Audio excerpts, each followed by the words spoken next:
Tulin silloin elokuussa 06 tänne Truupelle. Niin tuli kiireapulaiseksi, enhän minä tiennyt yhtään leipomotyöstä mitään. Mutta sitten tietysti rupesi tykästymään ja sitten jäin tälle tielle.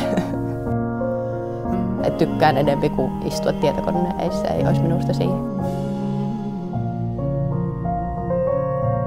Joka päivä meillä on niitä kommelluksia ja hauskoja hetkiä, että ei itsellä ainakaan, niin en muista, että olisi hirveän tylsää päivää täällä ollut.